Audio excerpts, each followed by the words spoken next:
하나님의 말씀입니다. 마태복음 14장 1절입니다. 그때 본동왕 헤롯이 예수의 소문을 듣고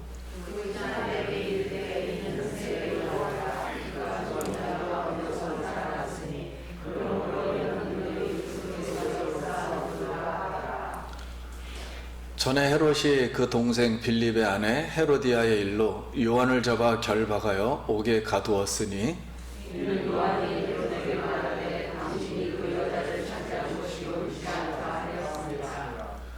헤롯이 요한을 죽이려 하되 무리가 그를 선지자로 여김으로 그들을 두려워하더니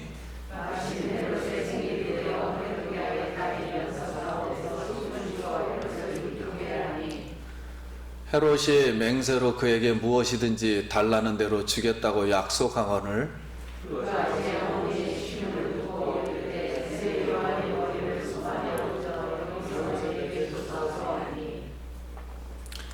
왕이 근심하나 자기가 맹세한 것과 그 함께 앉은 사람들 때문에 주라 명하고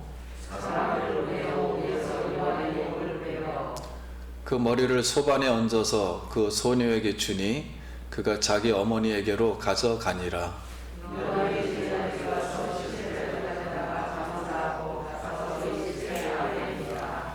아멘.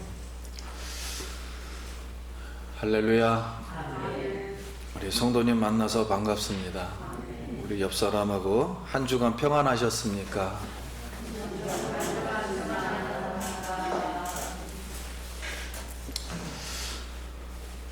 네, 성도님들 먼저 주에 우리 김태성 목사님 이제 오셔서 말씀 전에 이제 많은 은혜 받으신 줄 믿습니다. 다시 말씀드리면 코로나로 인해서 제가 송구스럽게 생각하고요. 네, 또 걱정하실 분도 있을 텐데 몸은 아주 괜찮습니다. 근데 이제 수요일 날부터 체크를 한 서너 번 계속 했는데 계속 음성이 나왔어요. 네, 그래서 오늘 고민을 했습니다. 계속 마스크를 쓰고 할까 벗어야 될까 고민을 했는데 그래도 뭐 조심스럽게 하도록 하겠습니다. 걱정 너무 마시길 바라고요. 이제 제가 한 2주 동안 또는 이제 우리 세상을 보면서 이런 찬송가, 옛날 찬송가가 생각이 많이 났어요. 세상을 보며 사람을 볼 때 만족함이 없었네. 나의 하나님 그분을 볼 때 나는 만족하였네. 동남풍아 불어라 서북풍아 불어라 가시밭에 백합화 예수향기 날리니 할렐루야 아멘.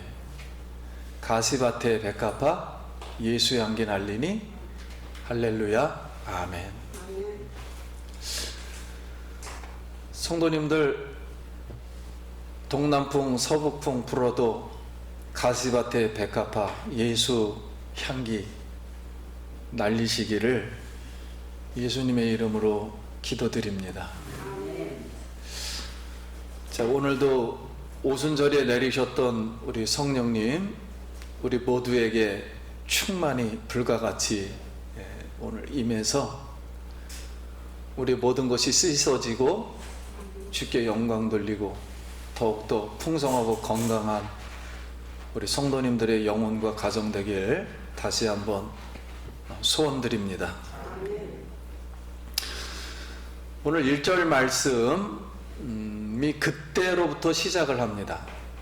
그때 분봉왕 헤롯이 예수의 소문을 듣고, 여기 그때는 이 전에 있던 13장 57절 말씀의 상황입니다.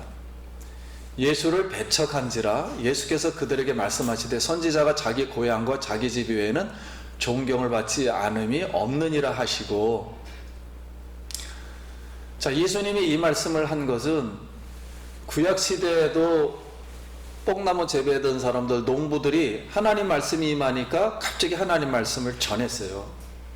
그러니까 동네에 있는 사람들이 갑자기 놀래가지고, 야, 네가 왜 갑자기 서기관 노릇을 하냐?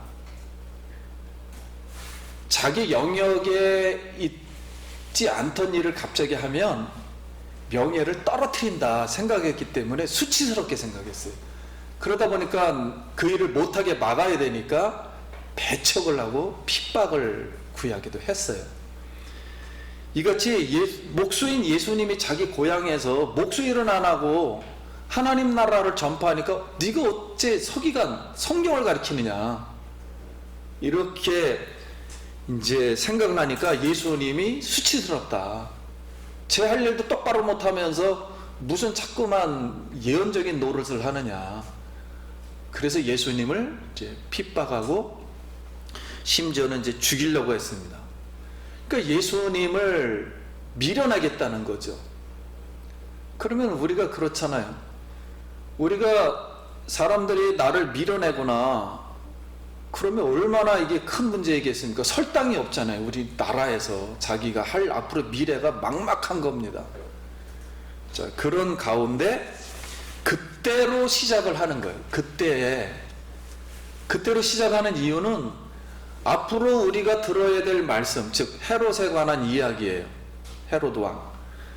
헤롯 왕도 예수님의 하나님 나라를 배척할 거라는 그 선상에 있다는 거예요. 그걸 암시해 주는 겁니다.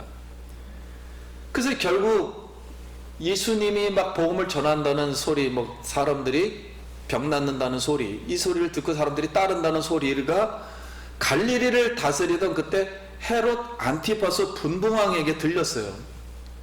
그러니까 신하들이 헤롯 왕께 예수님의 모습을 보니까 우리 옛날에 세례 요한이 하나님 나라를 전파하니까 수많은 사람들이 따랐다.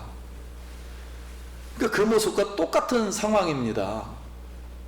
그러면서 신하들의 헤롯 안티파스에게 예전에 그 일로다가 세례 요한을 이제 죽인 경우가 있었어요.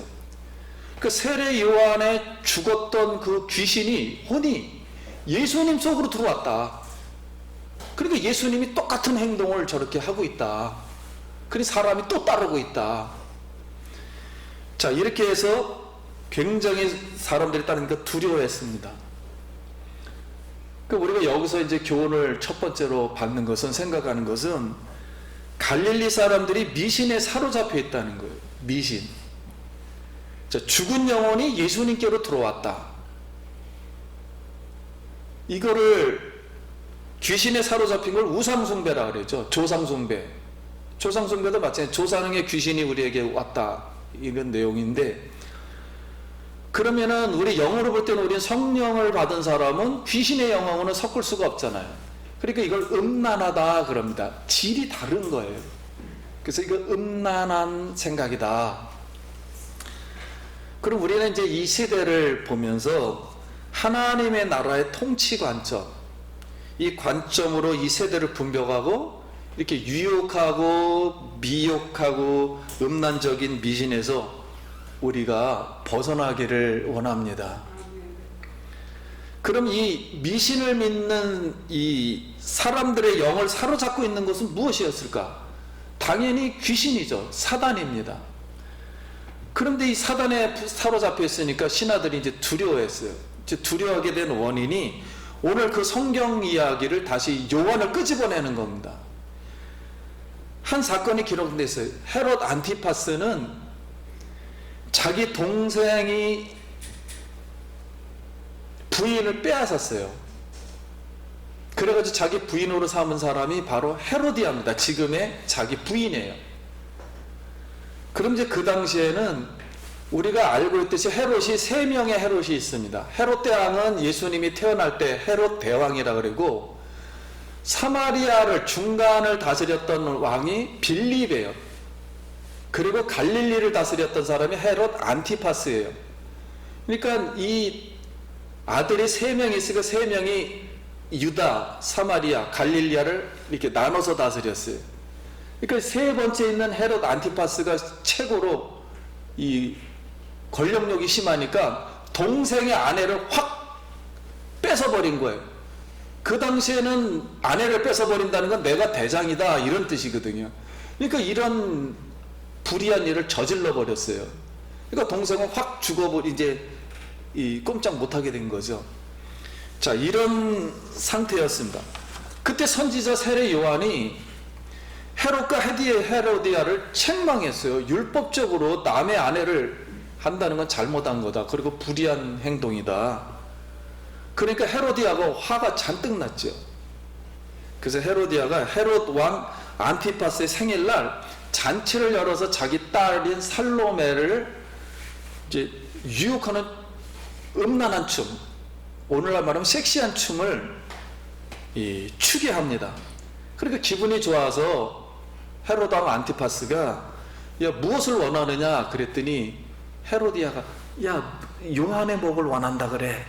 그래서 딸이 나 요한의 목을 원합니다 그랬더니 세례 요한을 목을 따서 쟁반에 가져왔어요. 그러니까 딸이 헤로디아에게 이렇게 갖다 줍니다. 그럼 우리가 여기서 생각할 때 아니 세상 일이니까 우리하고 뭔 상관이냐 이럴 수 있는데, 헤로디아가 세례 요한, 하나님의 말씀을 전하는 하나님 나라를 여는 사람의 목을 땄다? 이것은 무슨 영에 사로잡혀서 죽였을까요? 이것을 구약적으로 말하면 아까 귀신 얘기를 했잖아요. 이세벨의 영이라고 합니다. 이세벨의 영. 자, 이세벨은 누구이냐면은 북왕국의 아방의 부인이에요.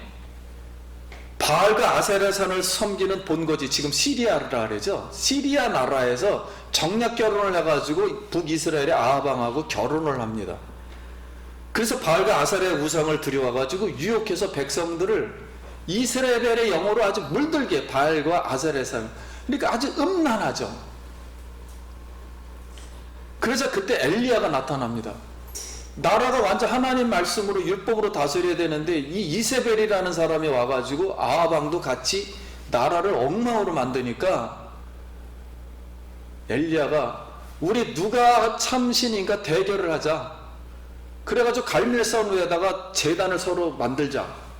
하늘에서 불을 내리는 하나님이 참신이다 하고서 대결을 벌여서 진짜 엘리야 제단에 불이 떨어졌습니다.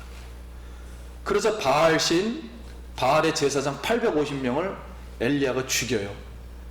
그러니 나라의 동력을 잃어버리는 거잖아요, 이세벨의 입장에서는. 그래서 이세벨이 너 엘리야 죽여버리겠다 하고 추격을 하니까 엘리야 선지자가 북쪽 끝에서, 거기 북쪽 나라라 그랬으니까 북쪽 끝에서 남쪽 끝으로 도망하여 굴에 숨어요. 그래서 하나님께 기도합니다 그랬더니 불이 지나가요. 근데도 아무런 말이 없어요. 지진이 났어요. 아무 말이 없어요. 바람이 지나가요. 하나님은 거기 계시질 않아요. 그러니까 엘리야가 낙담을 합니다. 우울증과 무기력에 빠져서 두려워하면 노뎀나무 조그만 이제 쌀이나무 같은데 밑에 숨어가지고 햇빛이 비치니까 하나님 나만 홀로 남았습니다. 아예 그냥 죽여주십시오. 내가 혼자 어떻게 싸웁니까? 그랬더니 하나님이 물과 떡을 주면서 보이지 않는 7,000명을 내가 숨겨두었다. 그러면서 세밀한 음성 속에서 말씀해 주는 거예요. 그러면서 아까 이세벨에게로 가라. 그리고 선포하라. 그래서 하나님이 비를 갑자기 3년 6개월 동안 진노하셨던 비를 푸시면서 내려줘요. 그러니까 엘리야가 딱 생각하기를, 하나님이 응답해서 이제 하늘문을 여셨구나. 이제 하나님이 역사한다는 소리구나 하고 빗속을 달리면서 결국 아까 이세벨에게 와서 선포합니다. 그런데 그때 이세벨은 또 무슨 꿍꿍이를 하냐면 북쪽의 이 이스라엘 나라에 보면 가장 포도원이 잘 되는 나봇 포도원이 있습니다. 그거를 거짓말을 시켜서 강제로 빼앗아 버려요, 이세벨이. 그래서 하나님이 저 이세벨이 거짓을 시켜서 자기 것도 아닌 나봇을 죽였으니 저가 성읍에서 개에게 물려 죽으리라 이렇게 선포하라 그래가지고 선포를 했더니 정말 이세벨이 개에게 물려서 결국은 죽게 되는 이야기예요. 자, 이런 이야기가 왜 갑자기 세례 요한하고 연관을 맺는가 그랬을 때 우리 계시록에 예수님이 직접 두아디라 교회에게 하신 말씀입니다. 2장 20절 우리 같이 한번 읽어볼까요? 시작. 그러나 내게 책망할 일이 있노라. 자칭 선지자라 하는 여자 이세벨을 내가 용납하매니 그가 내 종들을 가르쳐 끼어 행음하게 하고 우상의 제물을 먹게 하는도다. 두아들에 남아 있어 이 교훈을 받지 아니하고 소위 사탄의 깊은 것을 알지 못하는 너희에게 말하노니 다른 짐으로 너에게 지울 것이 없노라. 자, 예수님은 이세벨의 영에 사로잡힌 두아디라 교회가 있다는 거예요. 네가 행한 대로 그대로 심판을 받을 것이라 책망을 하시면서 두아디라 교회는 사단의 깊은 것을 알지 못했다 그랬다는 거예요. 그럼 사단의 깊은 것은 무엇인가 하면은 여러분 사단의 깊은 곳을 쭉 가다 보면 에덴 동산으로 가는 겁니다. 에덴 동산에 사단이 하와를 유혹하는 모습을 말하는 거예요. 그때 그 사단이 하와를 유혹하는 그 모습의 영이 이세벨의 영이 거기서부터 출발한다는 거예요. 그래서 뿌리 깊게 거기서 출발했다는 거예요. 그럼 이게 무슨 뜻이냐면은 그 당시의 교회들은 로마가 세계를 지배했어요. 그래서 로마 황제 숭배를 했습니다. 그렇기 때문에 두아들의 교회가 이제 핍박을 면하려면은 황제 숭배를 하면은 혜택을 줬어요. 그러니까 이세벨 같은 그런 생각을 가진 영의 사람이 여자라 그랬으니까 여자죠 실제. 그런 사람이 거짓을 퍼뜨려서 황제 숭배를 하게 합니다. 그러니까 교인들이 당장 혜택을 받아야 되니까 정부로부터 우상 숭배도 하고 예수님도 믿고 이렇게 되다 보니까는 이세벨의 영을 너희가 용납하는도다. 그래서 오늘 이제 이 말씀을 보면서 오늘 이 헤롯 왕 이야기를 연결시키는 거예요. 오늘 우리는 성도와 교회가 이세벨의 영으로부터 유혹이라 그러죠. 미신, 우상숭배를 우리가 조심해야 돼요. 설사 우리가 세상으로부터의 정치적으로부터 또 하나님 나라의 복음의 말씀이 전파될 때 교회가 핍박을 받을 경우에는 우울증으로 아무것도 할 수 없다는 무기력증에 빠질 수가 있습니다. 왜냐하면 세상 역사가 그랬거든요. 세상 역사는 하나님을 도와주는 역사가 아닙니다. 죄로 말미암는 공중권세 잡은 자가 세상을 다스리는 거예요. 그래서 세상 왕들은 당연히 하나님의 말씀을 받아서 다스려야 되지만 세상은 그러질 않아요. 오히려 마귀의 이 영향을 받아서 하나님을 대적하는 세상이란 말이에요. 그래서 우리는 이렇게 선지자 엘리야를 생각하면서 세면 음성 속에서 말씀하시는 하나님의 음성, 내가 보이지 않는 7천을 내게 두었다. 이 말씀을 우리가 들으면서 우리의 지친 영혼을 위해서 떡과 물을 먹여주셨던 하나님, 다시 말하면 말씀과 성령을 주시고 주셨던 하나님, 오늘도 말씀과 떡을 우리가 받고 힘을 얻고 하나님만을 의지하기를 소원합니다. 우리가 이 세대를 분별해야 돼요. 그러면 예수님이 이렇게 헤롯에게 배척을 받으실 때, 그 전에는 고향에서 배척을 받을 때, 왜 마태는 세례 요한의 죽은 이야기를 지금 꺼내고 맞춰요? 성경 말씀이 오늘 왜 세례 요한의 얘기를 다시 꺼내는 의도가 무엇인가 하는 거예요. 그러면 마태는 무슨 말씀을 하려고 하는 거냐면 헤롯과 헤로디아를 아합왕과 이세벨로 대조를 하고 있는 거예요. 그리고 이세벨과 선지자 엘리야를 대조하고 있고, 그것은 헤로디아와 세례 요한을 대조하는 겁니다. 그리고 지금 예수님이, 왜냐면 세례 요한의 영이 지금 예수님의 안으로 들어왔다니까 지금 세례 요한 얘기를 할 수밖에 없는 거예요. 그래서 헤롯 왕과 지금 선지자 사명을 다하는 예수님과의 이 지금 배척 관계, 대적 관계를 지금 말하려고 하는 것입니다. 그래서 오늘 세례 요한이 하나님 나라를 위해서 순교하듯이 앞으로 이제 누구도 세례 요한처럼 하나님 나라의 복음을 전하는 예수님도 누구처럼 세례 요한처럼 앞으로 죽을 것이다. 그거를 제자들에게 말을 하려고 이 말씀을 지금 하는 겁니다.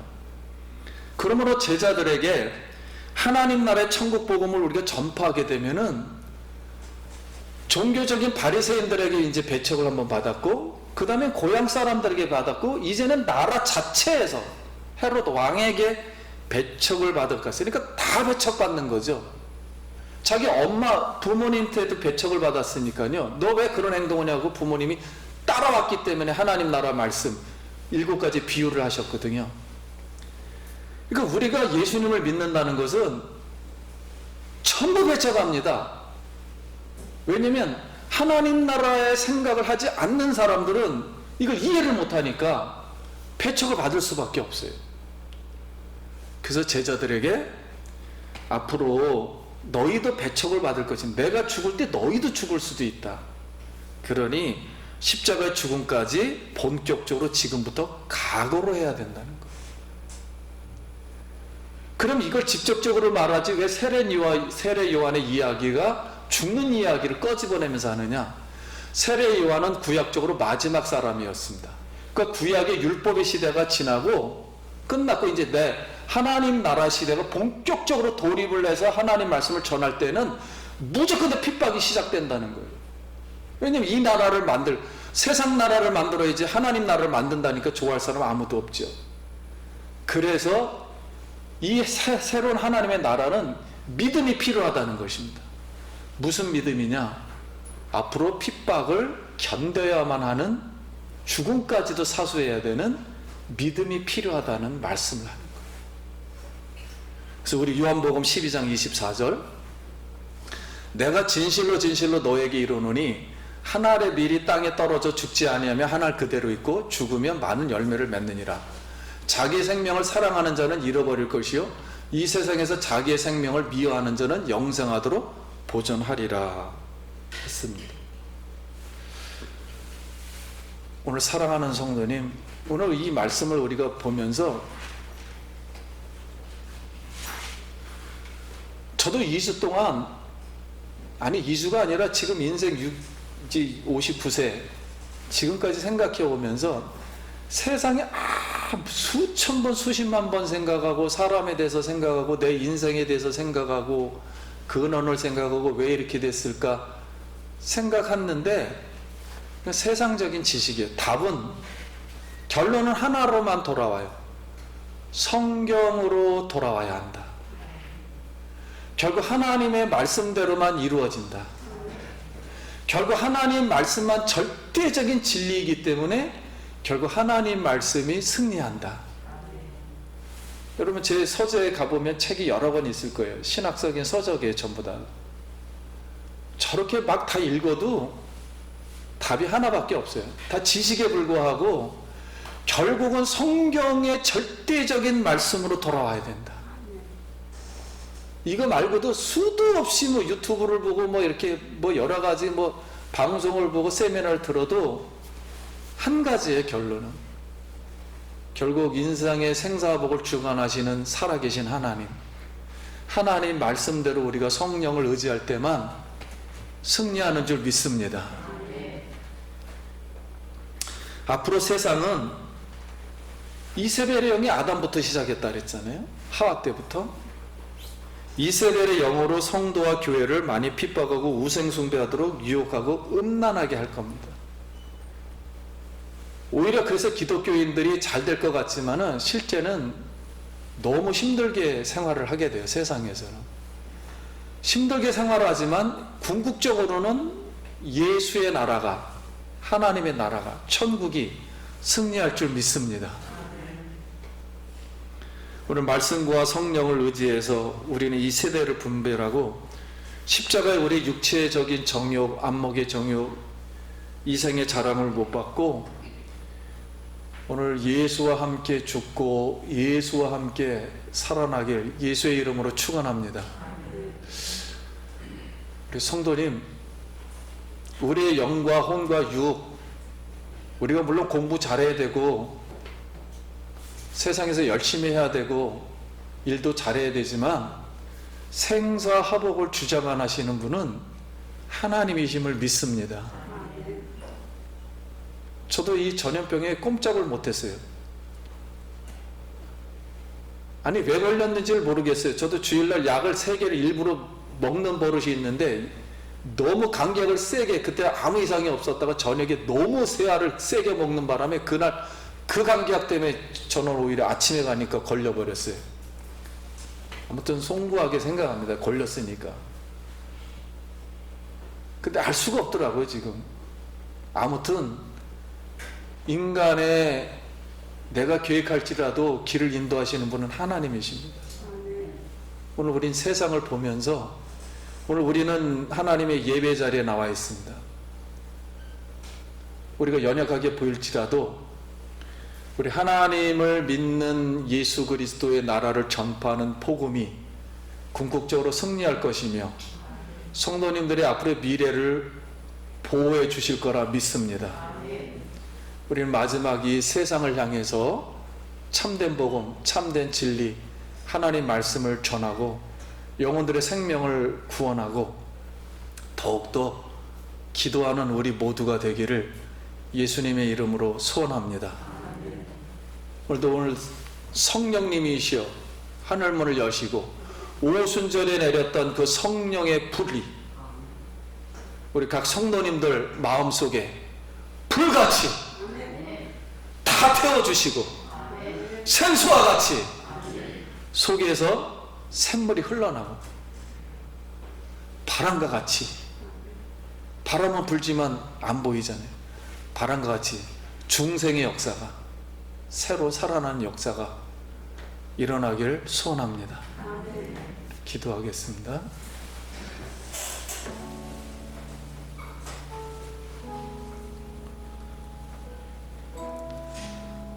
우리 다 같이 잠깐 기도합니다. 하나님의 은혜를 감사합니다. 주님, 우리의 연약함을 고백하며 주님, 인간의 힘으로는 세상을 구원할 수가 없어 예수님이 오셨고 하나님 나라를 육신의 몸을 입고 와서 죄 가운데 인간의 죄를 사하시고 십자가에서 피 흘리시며 고난을 받고 형벌을 대신받으며 대속하여 주신 하나님 감사합니다. 이제 우리가 미신을 저버리고 절대적인 하나님 말씀만을 믿고 말씀으로 승리하게 하여 주옵소서. 예수님 이름으로 기도드립니다. 아멘.